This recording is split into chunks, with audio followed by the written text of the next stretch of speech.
앵커 브리핑 시간입니다. 세 가지 키워드 준비해 드렸고요. 오늘은 첫 번째 키워드부터 공개해 보도록 하겠습니다. 무한 반복인 것 같아요. 이 물가 걱정. 매일매일의 데이터가 너무 잘 나오고 있습니다. 네. 특히 어제는 또 유로존의 물가도 예상보다 좋게 나오면서 이게 미국뿐만이 아니라 전 세계가 이제 물가가 너무 또 강하게 올라가는 거 아니냐라는 우려로 시장 초반에는 좀 하락세가 연출되었습니다. 자세히 말씀드리면 유로존 물가가 어제 발표됐는데요. CPI 8.2%를 예상했지만 8.5%나 높게 나왔고 코어 CPI죠. 5.3%를 예상했지만 5.6%로 나오면서 미국뿐만이 아니라 유럽도 물가 압력이 높아지다 보니 전체적으로 이제 기준금리 인상 랠리는 미국도 그렇지만 ECB, 그러니까 유럽 중앙은행도 멈출 수 없을 것이다라는 우려가 시장을 지배했습니다. 더불어서 이제 간밤에 미국도 이제 여러 가지 경제 지표가 나왔는데 고용과 물가와 관련된 지표가 나왔습니다. 특히 이 노동 비용이라고 하는 기업에서 임금 노동자를 취업했을 때 생길 수 있는 비용의 수치인데 4분기가 예상보다 높은 3.2%가 나오면서 여전히 미국의 물가는 잡히지가 않는다라는 게 다시 한번 확인이 됐고요. 동시에 이제 주간마다 나오는 미국의 고용 지표죠.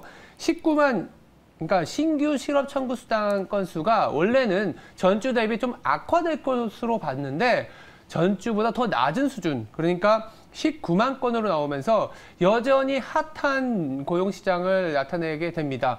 그러다 보니까 고용시장이 굉장히 견조하고 물가가 높은 수준이 유지되다 보니까 연준의 긴축에도 불구하고 이 물가는 어떻게 잡힐 수 있지라는 그런 우려가 강하게 유입이 됐고요. 장초반 그런 분위기가 시장을 좀 하락세로 만든 그런 원인이었다라고 보시면 될 것 같습니다. 전 세계적으로 이제 지표가 너무 잘 나오다 보니까 오히려 이런 좋은 지표들이 증시를 압박하고 있는 모습이 나타나고 있습니다. 저희 두 번째 키워드 체크해보죠. 이런 장초반 분위기를 반전시킨 게 바로 보스틱 연은 총재였습니다.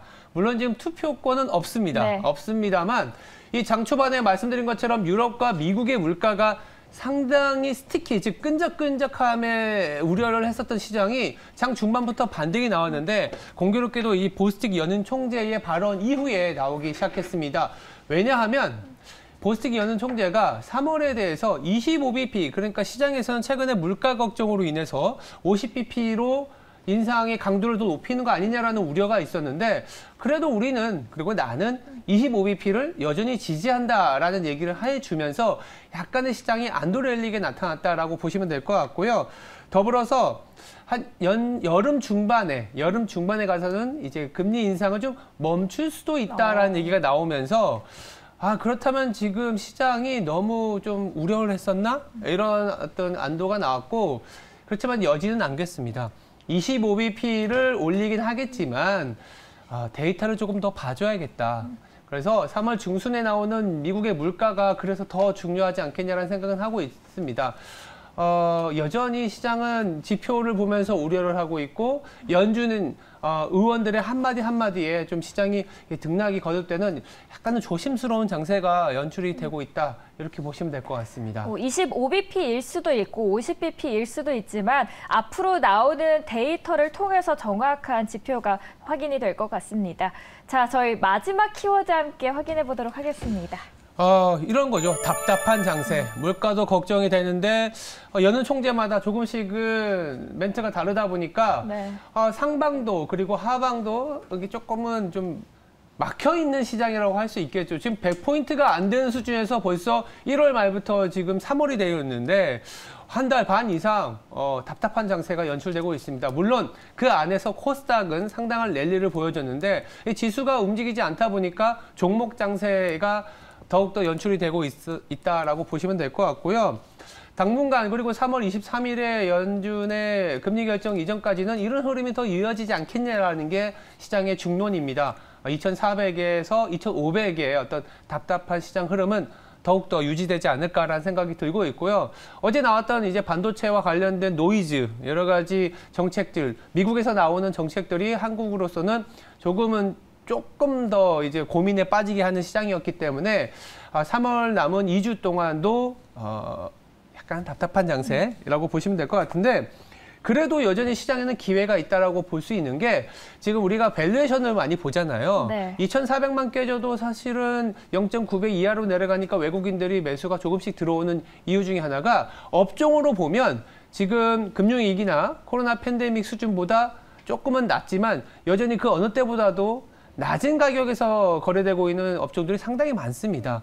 그만큼 시장 자체가 비싸지 않다라는 부분들이 지금 여러 가지 악재에도 불구하고 2,400 중반을 버티고 있는 그런 모멘텀이지 않겠냐라는 생각이 들고 있고요. 그러면 한 가지 방법은 이거죠. 시장이 무너지지는 않는 것 같은데 그렇다고 또 위로 올라갈 수 있는 힘도 없는 것 같아. 어디에 집중해야 되지? 종목 장세라고는 하지만 어떤 기준으로 봐야 되지? 이런 생각들이 들 수 있을 겁니다. 당연히 이제 밸류에이션이 낮은 업종들을 좀 찾아볼 그럴 타이밍이라고 보실 수 있을 것 같은데요. 찾아보니까 상당히 많은 업종이 밸류에이션이 낮아요. 우리가 흔히 알고 있는 유통이나 화장품, 의류 쪽, 리오프닝과 관련된 업종은 여전히 낮은 밸류에이션에서 거래되고 있고 더불어서 이제 필수 소비재라든지 건강관리 같은 업종도 상당히 낮은 수준에서 거래되고 있기 때문에 어떻게 보면 시장이 조금은 닫혀 있기 때문에 거꾸로 역발상으로 종목이나 업종은 상당히 강한 랠리를 보여줄 수도 있다 이렇게 볼 수 있기 때문에요. 너무 시장이 물가에 대한 매크로나 연준 의원들에 대한 발언에 휘둘릴 때 거기서 시장을 조금 이렇게 베어리시 즉 안 좋게 볼 게 아니라 싼 업종을 찾아다니면서 시장을 대응하는 것도 한 가지 방법이지 않겠냐라는 생각에서 말씀드렸습니다. 사실 뭐 저뿐만 아니라 보시는 시청자분들께서도 같은 생각이실 것 같습니다. 시장 참 답답하다. 맞아요. 좋을 거면 확 좋던가 이게 오르락 말락 하니까 더욱더 답답한 심정이 드는데요. 저희가 계속해서 함께 고민해 드리도록 하겠습니다. 지금까지 앵커 브리핑이었습니다.